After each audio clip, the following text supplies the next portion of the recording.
Good afternoon, everybody. Thank you so much for coming. This is our second official influencer briefing here at the White House in the beautiful South Court Auditorium. And as you can tell, in the White House, we are fully embracing new media. Trust in the mass media has fallen to record lows. Tens of millions of Americans are turning elsewhere to get their news and their information. That's why we've welcomed in openly independent journalists, podcasters, social media influencers, content creators, and we will continue to do so. President Trump and our White House also believe strongly in the First Amendment, which is why our team has restored the press passes of hundreds of journalists whose passes were wrongly revoked by the Biden administration. So thank you all so much for coming today, for your interest in covering the historic achievements of President Trump's first 100 days. And today officially marks 100 days of promises made and kept by President Trump. Our primary focus is how President Trump is in the process of rebuilding the world's greatest economy, just like he did in his first term. President Trump has created 345,000 jobs since taking office in January. Last month's job report, we saw 100,000 more jobs than economists predicted. It was the fourth highest month for private payroll growth in the past 2 years. 9,000 manufacturing jobs have been created and added to the economy already since January, and that's in comparison to the 6,000 manufacturing jobs that were lost per month in the final 2 years of the Biden administration. So each month we were losing 6,000 manufacturing jobs under President Trump. In just 100 days, we've added 9,000. The U.S. unemployment rate remains at historic lows. The labor force participation rate for those without a high school diploma is up. Good news for working class American families. And the veteran unemployment rate is down as well to 3.8% in March. When we came into office, it was 4.2%. Remote work among federal employees has fallen over 16 percentage points from March last year to March this year, showcasing the success of President Trump's initiative to bring federal workers back to the office. We know middle-class Americans, hardworking people, they have to show up to the office every day. We expect bureaucrats and government workers to do the same, especially when they are living off of the taxpayer's dime. If you want to work on behalf of the American taxpayer, you should show up to work in person. Thanks to President Trump, Americans are seeing the first price relief in years. The last inflation report showed the first consumer price decline in years, a decrease in energy prices, and real average hourly wage growth. President Trump is delivering on his promises to lower costs for American families and businesses. Prescription drug prices are down. Last month's drop in prescription drugs prices was the largest ever recorded. And thanks to President Trump ending Joe Biden's reckless war on American energy, gasoline prices and energy prices are down as well. The cost of wholesale eggs has decreased more than 50%.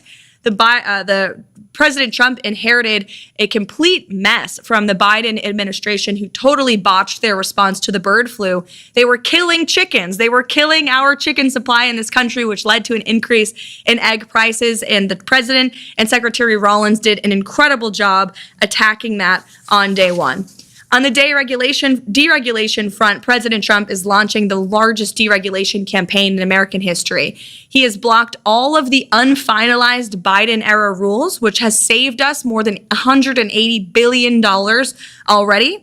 He's launched a bold multi-agency effort to roll back existing federal regulations that drive up the cost of living on hardworking families. That has yielded more than $755 billion in total savings as well. And as you all know, investments from companies around the world continue to pour into this country. Every morning we wake up to a new headline with a new company from a different country announcing major investments in our country. What does that mean for people in your communities across the nation? It means jobs. It means Americans going to work. It means Americans providing for their families, for their children, living the American dream. That's what those investments will do. It's truly the golden age of America.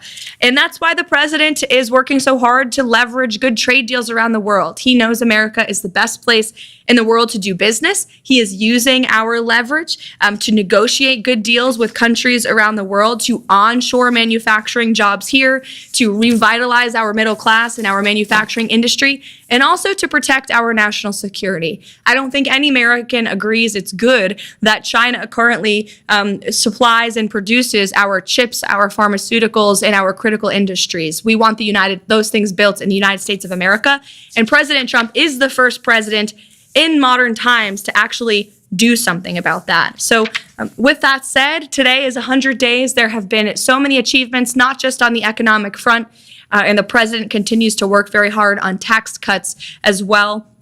And on negotiating those trade deals, but look at the success at the southern border, which we talked a lot about yesterday with our border czar, Tom Homan, Secretary Kristi Noem, Stephen Miller here at the White House, all of whom are doing a tremendous job and have created, at the president's direction, the most secure border in American history. We have a mass deportation campaign of illegal aliens underway. We are removing heinous criminals from your communities across the country every single day. We are making America safe again. And if you look abroad on the world stage, the president is really using his peace through strength foreign policy approach once again to the rest of the world knows that America is back. I know Joe Biden used to say that, but we're stealing it from him because it's actually true now. With President Trump in the Oval Office, the world is a safer place and will continue to be. So thanks for coming to the Influencer Briefing. I look forward to taking your questions. And Deborah, why don't you kick us off? Congratulations on 100 incredible days. And over the first 100 days, the majority of policies that we've seen from the Trump administration have been either targeted at foreign affairs, such as bringing the American hostages home or attempting to end the war between Ukraine and Russia, or on long-term goals such as cutting government spending with DOGE. What policies can we expect to see rolled out over the next few months that Americans will directly feel the effects of in order to secure the 2026 midterms for the Republican Party and keep his approval rating historically high? Yeah, the first answer that comes to mind, Deborah, is definitely tax cuts. The president is working closely with Congress as we speak. He met with leadership from both chambers. The administration met with leadership from both chambers yesterday to talk about how we can quickly pass the largest tax cuts in American history. And the president promised on the campaign trail he wanted no tax on tips, no tax on Social Security for our hardworking seniors, no tax on overtime pay. He intends to keep those promises, and he needs Congress's help to do so. That's why he's working closely with them.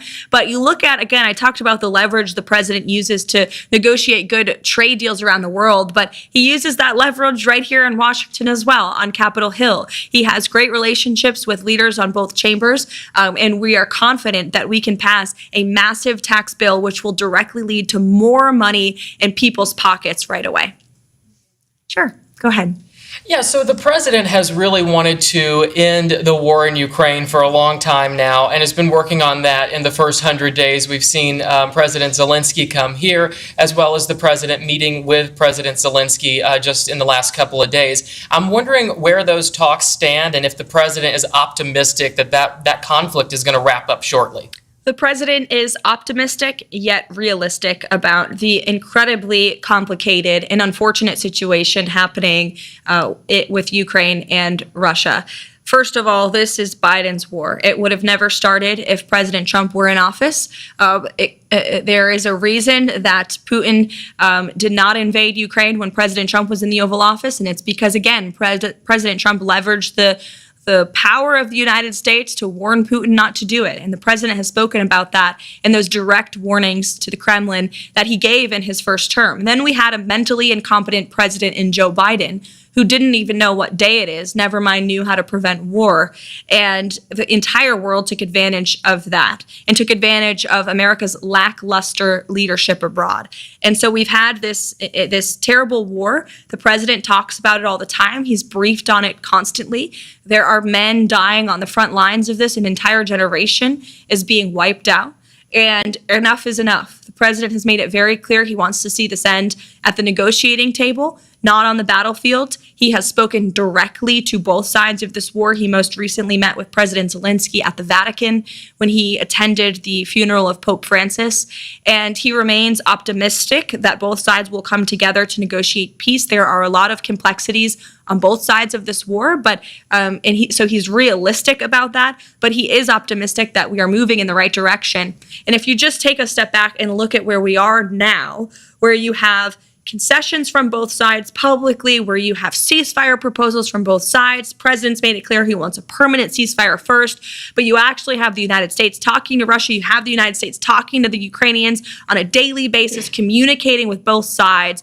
Look at that compared to where we were when we came into office, where neither side was talking. There was just one approach to ending this war. No one was really talking about a peace deal. We were just talking about continuing to send blank checks to continue funding the fighting and the killing. This war has been a meat grinder. Young men are dying. Women and children are dying as a collateral result of the military conflict, and the president wants to see it end as quickly and soon as possible. And I can tell you, watching firsthand, he has exuded a tremendous amount of effort into this war. He's getting frustrated with the amount of effort this has taken, and he's made that clear to both sides. But he remains optimistic that we can get this done. Brendan. I was wondering if you'd indulge me in a quick round of Trump trolling or Trump truthing. Sure, let's do it. Okay, good. Love it. Rapid fire. Greenland joining America. Definitely Trump truthing. Oh. Canada becoming a 51st state. Trump truthing all the way. And the Eliminating Canadians the would IRS. benefit greatly, let me tell you that. Eliminating the IRS. I think that is an optimistic goal, and the president, so I would say we're on the side of truthing there for sure. And the president, again, wants to see tax cuts, and he wants to see this massive revenue that we can gain from tariffs as well, which will create the external revenue service. So that's a definitive goal for sure. And most importantly, Trump 2028. Trump trolling, although the hats are flying off the shelves. Yes.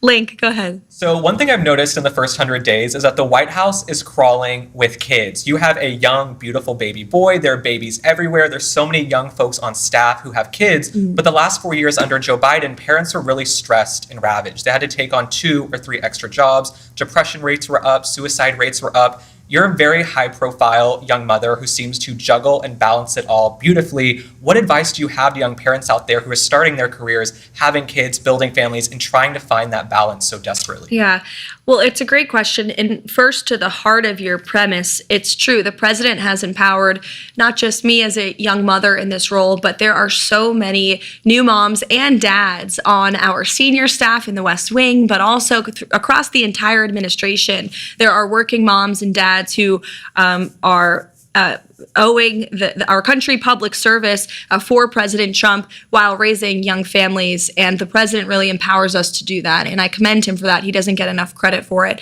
But as for the president is implementing policies every day to uplift young families and young people. He talked so much about young people and talked directly to young people so much on the campaign trail.